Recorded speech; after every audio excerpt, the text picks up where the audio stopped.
What did God put you here on earth to accomplish? And are you on the right path? Are you doing it? Or you find yourself distracted? Every moment is an opportunity for purpose in your life. Like, wow, that's fucking awesome. Like, literally every moment is an opportunity for you to show up in a loving, caring, compassionate, strong way as you. You're a man living in the modern world in a time when men and manhood are not what they once were. You live life on your own terms. You're self-sufficient. You think for yourself and you march to the beat of your own drum. When life knocks you down, you get back up because in your gut, you know that's what men do. You're a badass and a warrior. And on the days when you forget, we are here to remind you who you really are. It's my pleasure and honor to introduce today's guest speaker. Michael Ostrolenk is a modern Renaissance man. He's a polymath with deep levels of expertise in a multiplicity of disciplines. So he's been a licensed marriage and family therapist for over 20 years. He's also been a top policy analyst working with members of the United States Congress in domestic policy and working with foreign policy agencies in the arena of foreign policy. He's been a high performance coach, specifically working with members of the U.S. military special forces. He runs his own men's organization, primarily aimed at men in the United States Special Forces. He's a dear friend. He's one of my uber awesome clients. Shout out to him. He just had his best month ever in May, well over $50,000 in booked revenue. So let's give it up for Ostrolenk. Take it away. And why don't you start by just introducing yourself, telling everybody what your background is, and then diving into the meat of what you're going to talk about. Yeah, thanks, Blue. I gotta say flowers, man. I'm envious of your cigar there, buddy. It's been years since I smoked one. It looks really good. Yeah, so as Blue said, it's actually been 30 years, almost 30 years as a licensed marriage and family therapist. I've been coaching 25 of those years for insurance reasons. I got caught up in insurance things. I didn't want to deal with insurance. So I've been coaching, but I still retain my license. I work in a few different areas. I work with individuals. I co-lead a men's group, as Blue suggested. I work with couples, and I also run something called Team Foodishing, which I can talk about a little bit later. And I spent about a decade working with Commander Mark Devine at SEALFIT, helping him launch, run, and co-lead a wide variety of programs. I've actually worked with two SEAL-based companies. I'm cheating on the SEALs, and I'm actually working with an Army Ranger. And next year I'll be working with our Special Forces guys. So I'm switching branches here. But most of my time has been with Navy Special Warfare guys. As Blue also said, I also spent 20 years doing public policy work, defense reform, cybersecurity, broadly national security work, foreign affairs, a wide variety of different things. And what else am I? Let's see, I'm trained as a personal protection specialist. I'm also trained as a PI. I did some training as a civilian in counterterrorism type of work, a lot of tactical training, handguns, rifles, things like that. So a lot of tactical stuff, a lot of psychological stuff, and then a lot of public policy stuff. My graduate degree is in transpersonal psychology. It has nothing to do with the trans movement. I want to make that clear. I'll explain what that means in a moment. And my postgraduate work is in somatic or body psychology, and I'll touch upon that in a moment. But let me just see if there's any questions with what I've shared so far. We're good? All right. Does anyone know what transpersonal psychology is? No. All right, so you told me, but I forgot. So put you on the spot, man. You got to remember these things. So, yeah. In my graduate studies, I have to study all object relationships and self-psychology and cognitive behavioral and family therapy, all the normal stuff. But I focused in and specialized in what's called transpersonal psychology. Trans means through and beyond the personal. One way to think about transpersonal psychology is all the religious systems in the world, whether the monotheistic ones in the Middle East, Christianity, Islam, Judaism, Buddhism, the yogic systems, shamanism, all of them in various ways have very spiritual practices that they have their members do, whether it's prayer, meditation, certain breathing practices. Some have plant medicine, like the shamanic traditions. Some do sensory deprivation, some do chanting, some do pain processes, like a lot of the Native Americans have that as part of the religious systems. So what we did is we studied those practices and how they affect consciousness in the human being. You can pull them out of the religious system and understand their cultural dynamics, why they emerge in a particular location, a particular time, which is really interesting. But these are practices like meditation, which anyone and everyone can do. I don't know if you guys have ever done any breath work. Breath work is something anyone and everyone can do at various times in their lives. I don't know if you've ever done like a sensory deprivation tank or psychedelics or whatever they happen to be. But these are really interesting tools to change consciousness. So that's what I was able to study as part of my graduate studies, which is really cool. And is in the 90s, and you considering like that back in the 90s, this is California, so it's all woo-woo back then. But like, meditation is not that big of a deal anymore. Everyone's doing yoga, breath work, because Wim Hof is kind of a popular thing. So like, a lot of these things when I first started 30 some years ago, it was like, oh, that's crazy California shit. But now it's like kind of mainstream and normal, which is really neat. And I literally just heard today in terms of psychedelic medicines that the Trump administration is going to proceed and allow more of the research to take place. There's a lot of efficaciousness with some of the medicines with combat veterans and PTSD as an example. MDMA, called ecstasy on the street, has been shown to be efficacious with combat veterans or anyone with PTS. So it's really cool to hear like that's changing here in the States. And I believe Canada is pretty open to, in some areas of Canada, like with psychedelic mushrooms as examples. But that's some of the things that I studied in my graduate work. And then my postgraduate work was in body psychology or somatic psychology. And it's as simple as saying most schools of psychology is like what happens between the ears, how you think about your thinking, but not recognizing that we're embodied beings. And the simplest way to kind of explain what somatics might be is like breath. Like, if I get nervous right now, I'm talking to you guys, I'm holding my breath and I'm getting a little tight here and I'm getting a little nervous. I can literally just take a couple of deep breaths and relax my system. So a lot of the work I do is teaching people how to regulate themselves, especially a lot of men, teaching them how to regulate themselves so they can calm themselves down. So when you get calm, you have more access to the prefrontal cortex. You can make better decisions. You don't say dumb shit. And you just show up a lot differently than when you're all stressed out and doing or saying, dumb stuff. So that's kind of my quick and dirty background. Is that cool, Baloo? Yeah, that's fantastic, man. That's fantastic. Okay. I think the fact that you have such a wide breadth of experience is pretty darn amazing. There's a couple of things I'd love for you to share with the men. One is, given how accomplished you are in so many different fields, maybe you want to just briefly share with the men how they can very quickly do what you call the personal PhD. I think that would be a valuable nice thing for us to talk about. And then why don't you talk about some of the high performance work that you've done and specifically what you've learned from these, Navy SEAL, Army Ranger types that you've applied into that and you bring to the work that you do with men, because I think the men here would be interested in that. Great. We'll throw it open for questions after that. That's great. So the personal PhD, just background where that came from.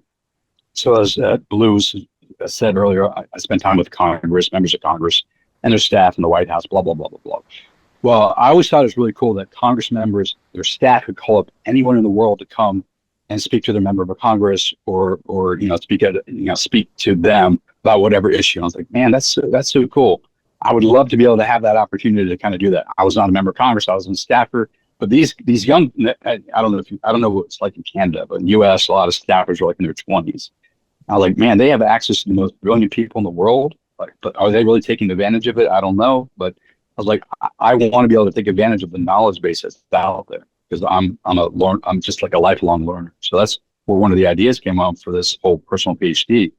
So what I would do is at the end of every year around December, I'll think, okay, what do I want to study next year? And I'd come up with a list. And as Balous said, there's a wide variety of issues or areas of interest of mine. So like what's in health, what's in fitness, what's in psychological optimization, what's in tactical training. At the time, some things might be what's foreign policy, defense policy, various areas that I'm interested in. And I'd look at that and say, all right, who are the experts in those particular fields and how can I learn from them? Whether it's like, I read their book, or I download their course, or, these days it's so much easier than when I started doing this 20 some years ago. get their audio. I'm dating myself now; it's all digital, but you can get their audio tapes or their CDs back in the day. So I'd literally map out like these are the 5 areas that I want to study. These are the people I want to study these 5 areas, and here's how I'm going to study them, like audio or video or written materials. And then I always throw it into a calendar because it's just mental masturbation. If it's like, oh, I'm going to study all this stuff, but you actually don't fucking do it. So I throw it in a calendar and like, hey, this particular day I'm studying this. This particular day I'm studying this. This particular day I'm studying this. And then every 3 to 6 months, I'd kind of check in. Hey, did I complete my learning in that space? Most likely, it's a year-long program, so most likely I'd keep iterating in that same area. On occasion, I'm like, okay, I've maxed out at this moment what I wanted to learn. I can pivot into new direction. But literally every December I'll do that. I'll get all the materials ready, and I'll literally follow that path for the rest of the year. And I call it personal PhD because I would sound a real graduate degree, but I'm really doing a study, in-depth study in various fields that are interesting to me. And that would include writing. It's like not that I'm going to write papers for someone else to read, but for me, like with some of my clients in the coaching space, read a book, you got to do a report on the book. You got to tell me what you learn and what you're implementing. It's not just a mental masturbation thing. So I'll do that for myself just to make sure I'm just not reading for reading's sake, but I'm reading to learn something that I can embody and use in my work. So I've been doing that for almost 2 decades now. Maybe give us like a topic really that you cool. did this with. Maybe just give us like a topic, something you've maybe done recently. Yeah, sure. So I'm very interested in the brain, for instance, and we're always learning new things about the brain. So there's a particular program, and I'm actually signed up for a certification in this program, which I'm actually going to start soon. So I did some pre-work in this place, but there's a brain training program that teaches you the sensory motor aspects of the brain, how movement, that we do particular movements, affects one's psychology, and one's psychology affects particular movement patterns. And I'm very interested in learning that. So like I literally signed up for that class. I'll be starting it, actually, interestingly enough, probably after my trip to Costa Rica here in a couple of weeks. But so I literally, if I look at my calendar, I've blocked out, I think, 3 1-hour segments during the week for that particular program. And I'll be spending an hour studying that. And it's videos, there's tests, so it's because you're actually getting certified. So you actually got to complete the test, which makes it easier for me than have to create my own test for a program that doesn't have certification. But that's one example. But that's under a larger thing called the brain, Nikki, or Blue. So like that is one thing I'm doing for that particular program. And then I have a friend of mine, colleague of mine too. He's a fellow in neurology. And he's been studying the brain, obviously, because it's fellow neurology, but practical application. So like I talk to him regularly about, he's a chiropractor, how he implements what he's doing and what can I learn from him. I'm not a chiropractor, but there's certain movement things that he could teach me to do. And I can understand the brain science behind it that I can work with my clients. And some of the things are just as easy as like, hey, can you move your eyes from left to right, up and down? Like you're like, what the hell is that for anything? But that can actually tell you a lot about. So if you look at Nicky's, like he's moving his face, he's not just moving his eyes, right? Mm-hmm. So does he have control just of his eyes? Yeah, like there's a lot of stuff in there. I don't want to put you on the spot, but like you can ask people certain questions about how they do certain things, including eye movement and head movements and breath patterns, respiratory patterns. And so I'm working with him to teach me how to apply what he's learning with his clients that I can do within my scope of practice, obviously, because I'm not a chiropractor or a medical doctor, so I can't be, manipulating the physical structure of the body, but I can still implement some of the practices. So that fits underneath the brain. If that answers your question. Yeah. So if a man here is looking to, say, I don't know, become more knowledgeable, I don't know, about stocks and bonds, or about selling, or about how to change tires or fix a car, like what kind of advice would you give him on creating his own personal PhD around making that happen for himself? Well, so the car thing is really interesting because now we have all the electric cars, so it's like a lot more complexity in the cars. Like you can't just change things like we once were able to do so. But like the stocks and bonds things. So I happen to think, or attempt to think very systemically. I try to think of all the multiplicity of factors that interact within a system that affects the system. So if someone said to me, I'll give you an example actually. So I led an effort on transparency audit the Federal Reserve. The Federal Reserve, our banking, our private banking system that's called Federal Reserve. But we can go down a path about the Federal Reserve, but I collated left, right effort, liberals and conservatives together many, many, many years ago. So I could do a deep dive on fiat currency and how the Federal Reserve works. But I want to understand not just our Federal Reserve, but I want to understand fiat currency. Actually, I should reverse that. Not just how the Federal Reserve works and it sends out all the different monies to different institutions. And we actually found out from a report from a congressional institution that the Federal Reserve loaned out like $14 trillion during the 2008 crisis to foreign and domestic banks and businesses. That's a lot of fucking money. It's insane. Okay, but the way my mind thinks is like, I don't just need to understand the Federal Reserve. I got to do a deeper dive. I need to understand currency, like how money actually works, fiat currency. Like it's not based on anything real. We don't base on the gold like we're supposed to here in the United States. I don't know what the deal is in Canada. But it's supposed to have a commodity behind it, gold or silver. But so you can kind of understand that, and then the history of currency, how currency first originated from barter to something like that. So if I was working with any of you guys, you said I want to understand this, I'd be like, great, but understand all this too, because all this is just as important, if not more, than whatever this thing is. And I can't really speak to bonds and stocks; it's just not my expertise. But I'd wonder, what are the different forces at play domestically and internationally that would affect bond prices and stock prices? I'd want to understand that, not just the stock market system itself. If that answers your question. Sure, absolutely. So why don't you talk a little bit about the high performance aspect of the work that you do, in particular, how you've learned from these special operators and how you're bringing it to the work you do with men, and how the men here can incorporate that to elevate their performance. Yeah, sure. So let me lay out a quick framework, and then I'll go into that little story. So when I work with men, and I work with couples too, so this is women as well, if it's a heterosexual couple, but men, let's stick with men. But there's 4 things I want my men to begin to think about if they're not already thinking about. There's 3 pillars of my program with couples, and there's 4 spaces in the middle pillar. And the first one is wounds. Healing your wounds so you can remain calm, cool, and collected no matter what's going on around you and no matter what's going on inside you. We talk a lot about the VUCA environment, volatile, uncertain, chaotic, and ambiguous. Like there's a lot of shit going on out there, not just in our family life, but like geopolitically and economically and culturally and cyber, all the stuff like that's going on. So we need to remain calm, cool, and collected. So I'm going to do deeper dive into that, Baloo, in a moment. Yeah. The third piece is like evolution of consciousness. Hey, you're here.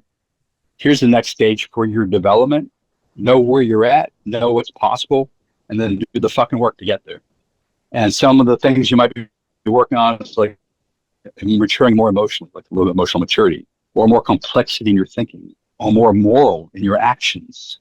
We can dive into all those things if you want to. And then the 4th piece on top of that is what I call human optimization, or optimizing your physiology. So if you're not eating well, whatever that means for you and your particular physiology, your genetics, we can have a longer conversation. I taught in Epigenetics Academy, so I'm a little bit familiar with epigenetics. If you're not eating well, you're not moving, fitness, I make a distinction between moving and fitness, because you could be a badass in the gym for an hour a day, but you're behind the computer for 8 hours. That's a problem. It's like moving and fitness.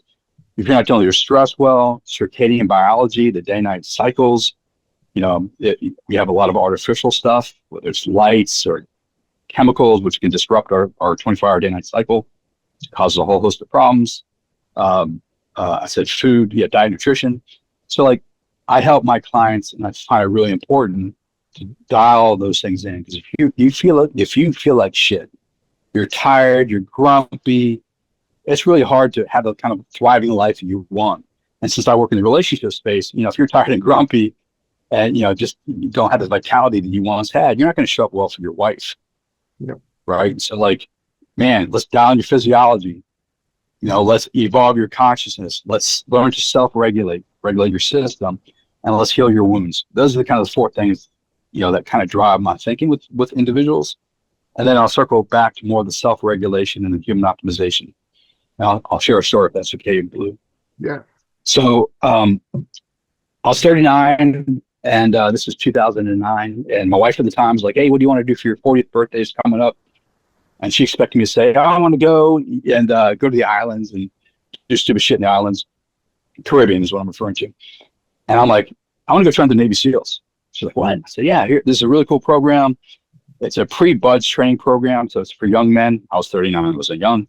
You want to go Navy Special Warfare, and you live with Commander Devine and his team for like 3 weeks, and you finish it off. It's called Kokoro Camp, which is model after Hell Week. It's 50 hours, no sleep, ball busting workouts from the ocean to the beach to the mountains to the grinder, all that stuff. I'm like, that's what I want to do for my 40th birthday. She said, okay, all right.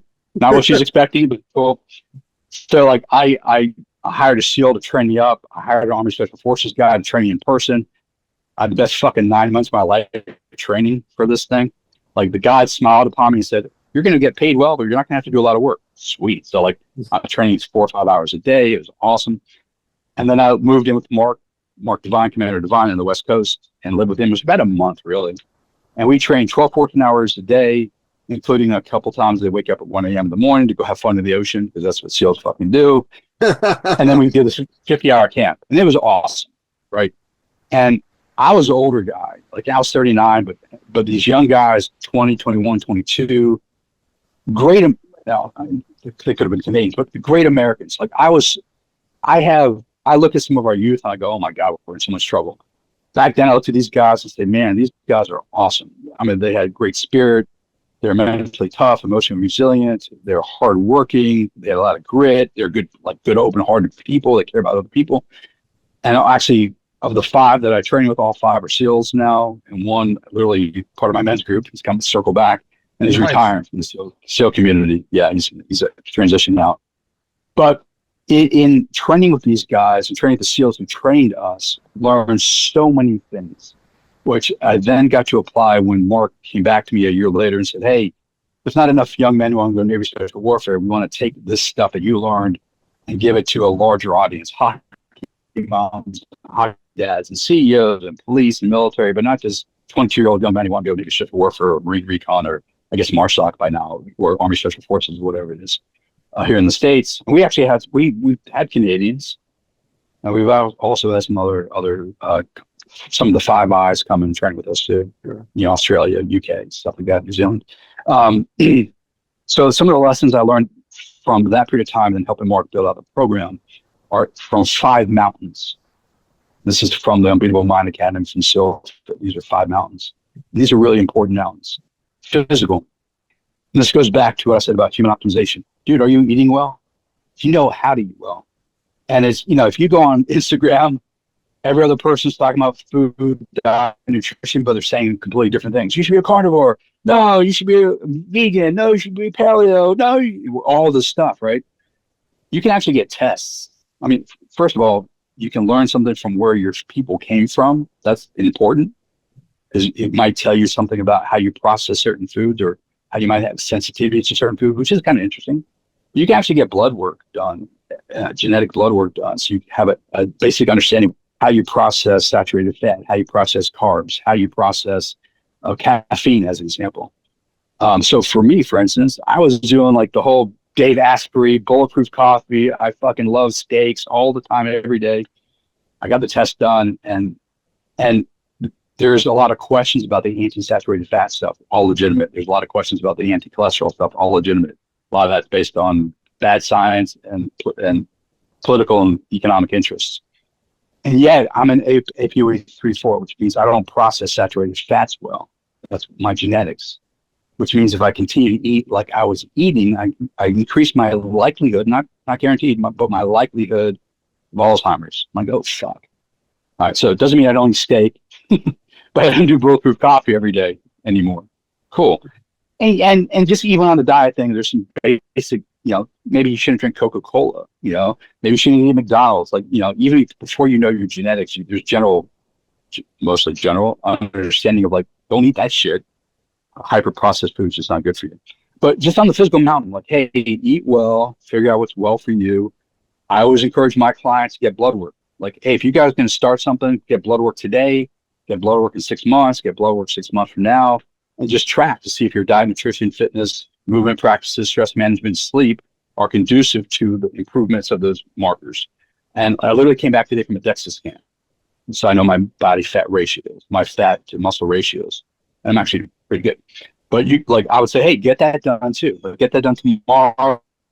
Get your DEXA scan done tomorrow. Get some blood work done tomorrow. Get on a program and see improvements over time. The technology is amazing. I don't know if it's available in Canada. I have to imagine some of the same stuff. There's a lot of companies that they'll send you a package, you give them your blood, and they can, provide you with information about what's in your blood.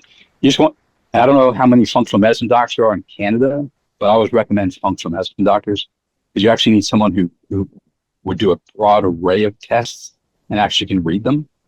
It sounds kind of strange. Can all doctors read tests, blood work? But my experience would suggest that most doctors, conventionally trained, actually don't know how to read blood work very well. They don't know how various readings interact with one another.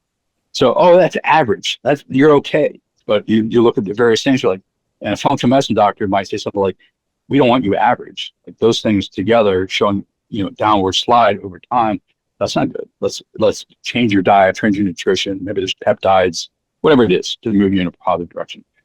So on the physical side, that's important. Fitness, Baloo's a nut in the gym.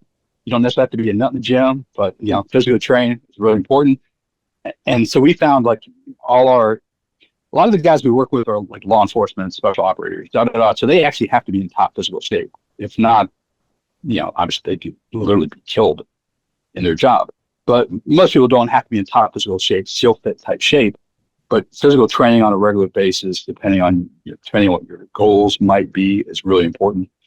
And I'll say part of the physical stuff that we did in the 5 mountains, besides diet, nutrition, and physical training and movement practices, sleep. If you're not sleeping, like if I was going to give one piece of advice to anyone at all times, sleep is the most important thing. Yeah, we have this thing, like, oh, you don't need sleep. I'll sleep when I'm fucking dead. Well, you'll be dead sooner.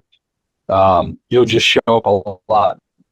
If you actually get good, deep quality sleep, of course I'm naked, but I have my Oura Ring, I have my watch, my Garmin watch. So I personally track all that stuff. So I know my deep sleep, I know my REM, my latency, and I track that over time. And I have my clients track that stuff too, because you can look for what variables interfere with your sleep.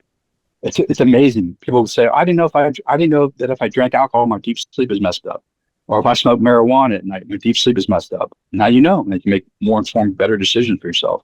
Or certain foods that they eat that have an effect on my deep sleep.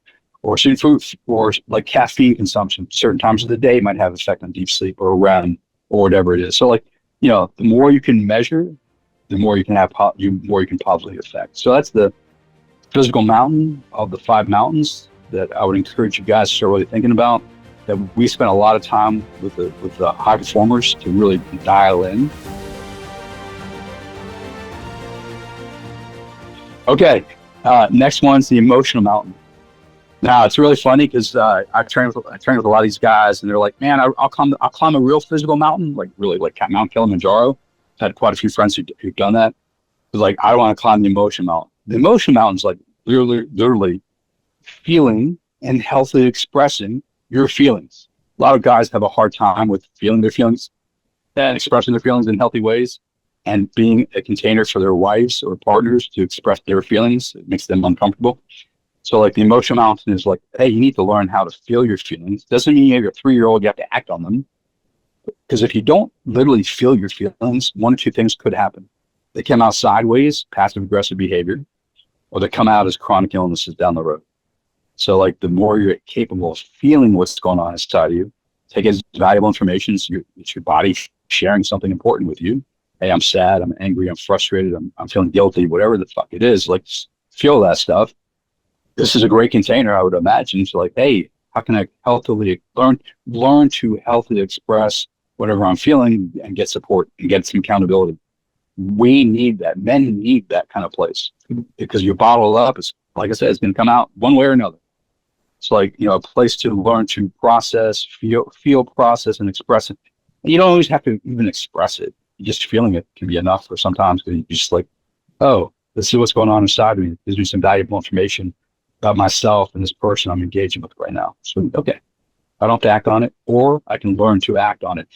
And, people talk about positive and negative emotions, but I don't like that. There's just emotion. There's just information our body provides to us about what's going on inside of us or around us. Situations or people. people can even repress positive emotions. Like I've had clients, hey, they're good at feeling angry, but they're not good at feeling joy. Like they're good at being really frustrated, walking around all the time, but they're blissed out. Forget that. Like, oh, I can't be happy. I can't be joyful. I can't have happiness. Like, the message we received in our childhood. Some people are taught you can't have anger. Only I can have anger. There's nothing to be sad about. You want something to cry about? I'll give you something to cry about. But some of the messages we get are like, hey, there's nothing to be happy about too. So some people walk around like, fuck, I can't be happy. All right. So like just learning to feel the broad range of emotions and then express them as appropriate. Learn how to do that in a healthy way. That's the emotional mountain. But also holding space for your partner. Like she's messy, she's in her feminine, she's all over the fucking place.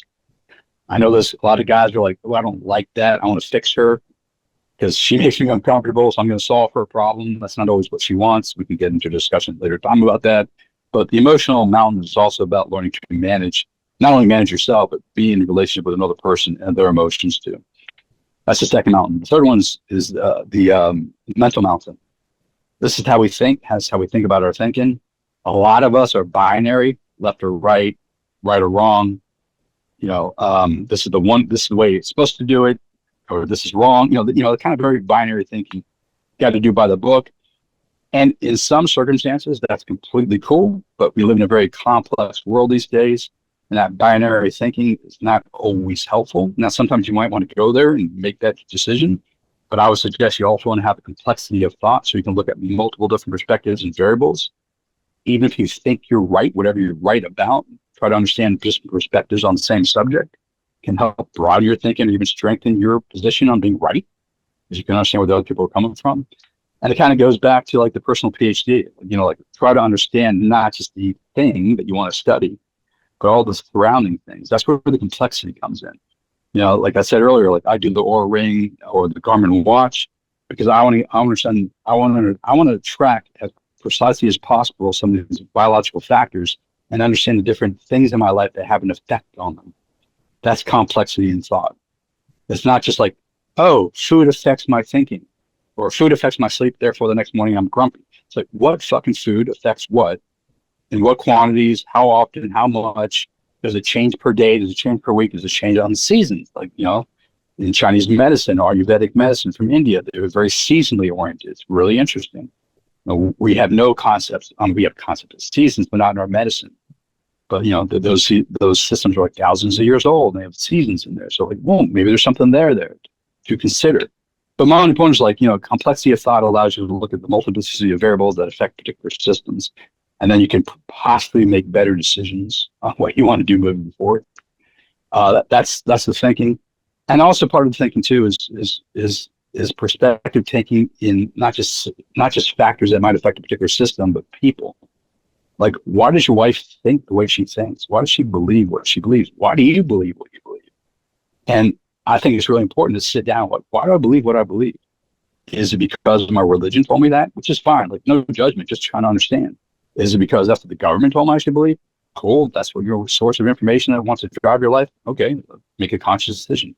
Is that what I was taught in elementary school, college, university? Okay. Was that an ethnic thing? So I belong to a particular group of people and that's what we were taught to believe about the world. Okay. That's fine. Like, I'm not saying any of those things are bad or wrong, but understand why you think what you think to give you the opportunity to start questioning that and say, wait, is that really how I think, or is that how I've been programmed to think? Yeah, but they're one and the same. Cool. But that's freedom. That freedom allows you to start thinking outside of those boxes that we've created for ourselves and our culture has created for us. And that's where innovation can come in and creativity and I'd say more fun in life because you're not stuck in like, I have to look at the world this particular way.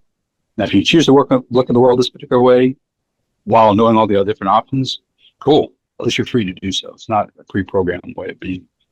And it's also, like I said, helpful to understand how your partner, wife, your friends, your coworkers, your boss thinks about things, step into their shoes, see the world from their eyes. It might give you an opportunity to be more empathetic to them. Not that they're wrong, they just see the world differently. Okay, cool. Now I can understand you better. I can understand all the different things that led you to be who you are today. Awesome. Especially for a wife, if you guys are married or in partnership, it's like, they can really appreciate you wanting to understand why they believe what they believe, how they think what they think, why they feel what they feel. And this is not like to change them in any way. Like, oh, let me figure out why she thinks that and show her how fucking stupid she is. Like, that's not the purpose. It's like, no, I want to understand why you believe what you believe so I can understand your worldview so we can engage with one another. All right, so that's part of the mental mountain. Fourth mountain is intuition. And this is really special for special operators, kind of the gut. But this is for anyone. You guys have had the moments where you just have a gut sense about something or someone. Like, don't go down that pathway. Don't go into that building. Don't go into that alleyway. Just for like environmental, situational awareness and safety reasons. Like, you might have a gut sense. But hey, should I get into this partnership with this guy? Business partnership. You have a gut sense. We are taught not to really feel into that, not to believe it. What we suggest when we've been helping people develop the kind of gut sense is like, take it as information. Yeah, maybe it may have been a burrito you ate and it's not digesting well. Cool, all right. But it could be really valuable information. Your gut's trying to tell you something about the situation or this person, like red flags to warn you about, dangers down the road. And I don't just mean physical dangers. It could be emotional or mental or spiritual dangers. So like, hey, how do you listen to your gut? Another part of of the intuition is what we call transrational intuitions. These are those downloads people can get.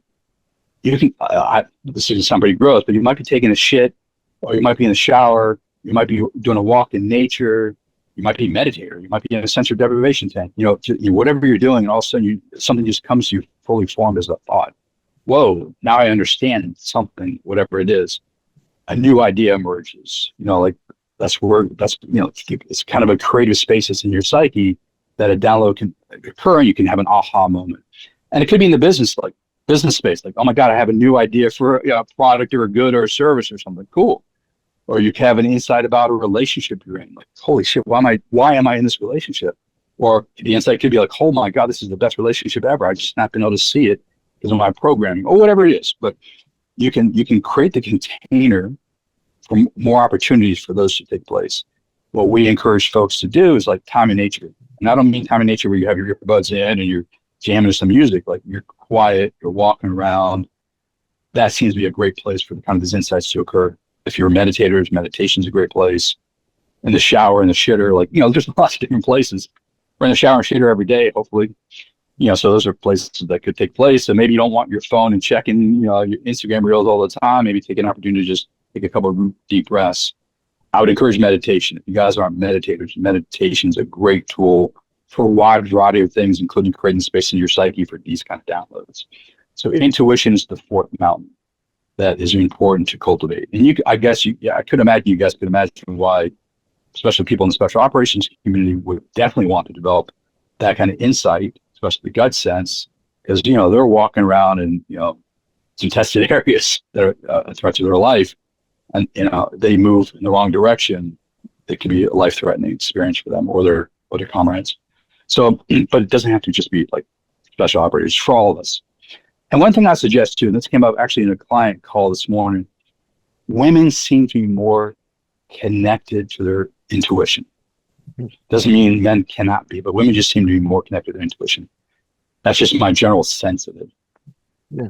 And I would encourage you guys, if your wife or your girlfriend ever says to you, asks you a question based on her gut sense of something going on with you, and something is going on with you, but you say no, you're doing a disservice to her. Because what you're teaching her is not to trust herself. Now, if you don't think something's going on with you, that's different. Maybe you need to do a little introspection. Maybe there's something going on with me. Okay, no, it's not. Or, oh shit, there is. Okay, I'll acknowledge it. But if you know something's going on with you and she asks and you say, oh no, I'm fine, or leave me alone, quit nagging, I'm okay.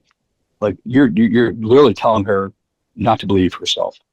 And that's a completely not loving thing to do. So I just throw that there as part of my marriage and family therapy work. And then the last one would be the spiritual mountain. And this can have a couple of different meanings. If you guys, have a spiritual path, particular religious system you follow, you're Christians, Catholics, whatever you're Jewish, whatever your thing is, that's awesome. That is not what I'm referring to necessarily. The spiritual mountain is more like, why are you here? What is your purpose in life? Asking the big existential question, if in fact you have a purpose here. And are you living out your purpose? Now, some people say that, oh, there's no purposes. That's just, metaphysical nonsense. Okay, cool. If you don't believe it, that's fine. I think it's a really cool question to ask. Like, what did God, if you believe in God, what did God put you here on earth to accomplish? And are you on the right path? Are you doing it? Or you find yourself distracted? It's really easy these days. Porn, Netflix, drugs, alcohol, all the stuff is like right in front of us. So easy to get distracted. Women, all the stuff. Like, okay, like how can we not get distracted and stay on course and follow our purpose? Why are we here? And the thing that's really cool about asking that question is there's not necessarily one. The vehicle for the expression of that answer is not necessarily the same throughout your life. And I'll give you an example of Mark Divine, Commander Divine, my boss at SEALFIT. He was a SEAL. Like he knew he was a warrior at heart. His mission is as a warrior. He spent 20 years in the SEAL teams. Okay. He left the SEAL teams and he created SEALFIT. So he stopped being a SEAL, a warrior, then he started training warriors. He's still doing SEALFIT, but he literally just got his graduate degree, his PhD in leadership. And now he's also training people in leadership, and not just in the military space, but in the corporate space too. He has a warrior mentality that's being expressed in unique ways for the course of his life. He doesn't have to be like his thing's a warrior, but he doesn't have to be a warrior in war. He can be a warrior training warriors, which he also did too. But he can be a warrior with that ethic, the Bushido ethic of sorts, because he's very Eastern oriented, and applied to how he trains corporate leaders or political leaders.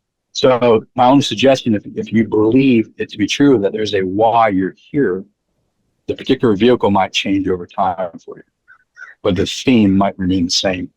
And I'll give you a counter to that. My partner who Blue has heard of, JC Glick, he's the one I'm cheating with the SEALs on because he's a Army Ranger. He actually says the exact opposite. And I'm like, I'm always an integrator. I'm like, oh, that's kind of cool. He says, it's not that you have a big purpose in life. Every moment is an opportunity for purpose in your life. I'm like, wow, that's fucking awesome. Like literally every moment is an opportunity for you to show up in a loving, caring, compassionate, strong way as you. It doesn't mean you have to big, huge changes in the world, save the whales or save, I don't know, Elon Musk now because he's in trouble, or whoever you want to save. Literally like how are you showing up with your wife, your kids, your boss, your underlings, people work for you, your neighbor, the homeless guy down the street. Everything is an opportunity for purpose, to show your purpose in life. I like both. Like I do believe personally that we are here for a reason. And I also love the idea of like, hey, every moment's an opportunity to express our purpose. And it doesn't have to necessarily be this big, huge, life-changing thing. So those are the 5 things that we taught to our special operators. And there's obviously, and to all the other people that we work with too. And there's obviously, there's pieces of that we can break down and talk about it another time, or even now if you have questions. But my question is, when you start your year, my first question is, when you start your year in December, and you learn a new skill or you learn a new whatever subject, and you have different umbrellas, how do you find you retain the knowledge instead of just, watching a video, learning it for a certain amount of time, and then like how do you, because I understand the application of that knowledge is the biggest way to learn it, but how do you find that you apply it in your daily life, or that someone like myself or any of these men can apply it more often once you learn something, to make sure that you actually retain it for the long run? For example, right now I'm learning Albanian. So my wife is Albanian, and we've been together for, it'll be 9 years in July, and her father only speaks Albanian. So right now I'm learning Albanian 3 hours a week. I imagine your wife and your father-in-law will be the ones to assess how well you're retaining and utilizing Albanian. I mean, they'll know if you're just masturbating with the tape, or your tape. I keep aging myself. I guess it's digital program. I know what a tape is. Yeah. CD, 8-track, the old stuff. So I mean, literally, that would be it. Like, hey, can you have? I don't know if you're learning to write it or just speak it or both. Yeah, I do a combination. So, like, hey, write your wife a love note in Albanian. Oh. That's good. Oh, that's a good one. Good. That's fucking good. I like it. That's a good one. Okay, cool. Okay, and you can do the same. You can do the same thing with your father. Like, write him a letter telling him how great his daughter is. Ostrolenk, thank you very much for the talk. You mentioned that Sure. women are more intuitive than men. So my question is, what about them makes them more so, or what's the research, or how do you come to that conclusion? And what can we learn from that as men that hopefully we can adopt and get better? So it's just I don't know if there's any research out there to prove it's just my contention from what I've seen over 30 years. My belief, the reason is evolutionarily, as mothers of children, they had to be much more aware of the environment that could have a negative consequence to their kids because they were the one raising the kids. So like that, kind of much more connected to both the children and the energetic engagement with the children, which makes sense because the child literally grew up inside of them, like in the breastfeeding until we fucked that up with modern day medicine. But, so I think it's an evolutionary thing for women to have more capacity that way for the safety of the family, because most men were not raising children. They're out hunting and doing things outside of the home. Yeah, that makes sense. Or building the home itself, Cool. That would be my guess, Cooper. My question is, in all of these years that you've been doing this personal PhD kind of mission, I guess it's a two-parter. Part one is what's your favorite topic you've studied? And my second part to the question is what would you recommend that all men here on the call should take the initiative to study based on the value maybe you've gained from it? That's a great question. I'm very ADD-ish. Like I'm in love with so many different topics of life, and I study so many different things. That's really hard for me to say, oh, that thing is the thing that I love. Because the way my mind works is just unique to me, is like I become obsessed with something and I study it deeply and deeply and deeply and deeply and deeply. And then all of a sudden my interest just disappears. And literally like 2 years later, it comes back and then deepens. And I do have control over myself, but I've learned over the last pretty much decade of this is like, I'm not going to force it. Like I'm going to follow this internal obsession and take it to its limit. And then when it comes back on, and it usually fortunately kind of fits into my year-long program, but sometimes it extends beyond it, sometimes a little bit shorter. So I can't say that I have a particular thing that I can look at over the last 20 years, like, oh my God, this is the thing. It's more like, if you asked me last year, my session would be different than the year before, than the year before that. And it was also different too when I was doing the public policy work, because I've always been obsessed with personal development, self-mastery, nutrition, fitness, health, those kind of things, broadly speaking. But when I was doing the policy work, I also had to study, counterterrorism policy in Afghanistan or election security related issues. So I had to kind of do deep dives for very particular things in work, which I did for work, but weren't not necessarily part of my obsessiveness of health, wellness, and fitness and performance. So I apologize. I can't say like, oh, this is it. And then in terms of things I would recommend that all men should know, man, so I'm hesitant to say, there's some general things like, hey, can you fucking repair stuff in your house? Can you defend your kids and your Canada has some weird laws with guns, but like, are you able to defend your family from threats? Are you able to protect your family from human threats or natural disaster threats? There's some basic things that I think is useful for all men to have, to learn protective wise. Can you put out a fire? Can you fix the car as best as you can, unless it's a Tesla, and then you've got to be a fucking PhD, electrical engineer and stuff. But like some basic things like that. But I would actually suggest, instead of this broad general categories for all men, that you look into your own hearts and you look at what is of interest to you, and that's what you study. Besides the general stuff I just said, like, hey, you should be able to be the protector of your family. But like, I would suggest that, like, look in your heart, man. What excites you? What lights your hair on fire? What would you love to learn, and do that? Besides some of the basic things that I just said. Actually, let me throw one more thing in there too, as a general thing. Besides, like, hey, you should be able to protect your family against threats, like physical, human threats or natural disasters. I think there's also threats from culture. Hollywood, I don't know if you guys have Hollywood up there, but Hollywood fucks everyone up around the globe, so I'm sure it affects you guys up there too. Your government, doesn't matter what the political party is, there's propaganda from the government. here in the States, Madison Avenue, they're trying to sell you stuff, make you feel bad about yourself, so you buy more shit. So you feel bad about yourself for short term. You buy more shit, and you feel worse, and you find, all these institutions are propaganda arms of one sort or another in the culture. And I think not only do you need to be able to protect yourself physically from natural or man-made disasters, humans, but also from kind of the cultural influences.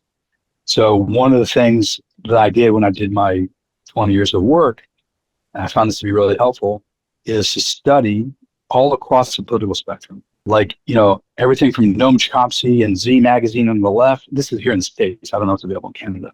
But like everything from that to like Reason Magazine, which is libertarian, the American Conservative Magazine, which is conservative, to more of the mainstream middle ground stuff. Like read everything and everything. But you read it because you want to understand, just like the perspective taking in the mental mountain, why people believe what they believe, how they assess the situation, and what they might do to their prescriptions for change. Or would you do this to make this a little better situation? And what I find to be helpful is you create a huge model or map that integrates all these different worldviews. Not that you have to believe them, you understand them. Sure. And once you start understanding them and put it into a larger map, then you can start seeing more clearly the propaganda, even from your own side, whatever your side might be, but also from Hollywood and Madison Avenue and any other institutions trying to socially engineer certain behaviors in a certain direction of the public. Awesome. I would highly recommend that. And there's also a great documentary called The Century of the Self. I highly recommend that. Thank you for listening to the Sovereign Man podcast. If you're ready to take charge of your life and become the man you've always wanted to be, we invite you to join the movement at sovereignman.ca.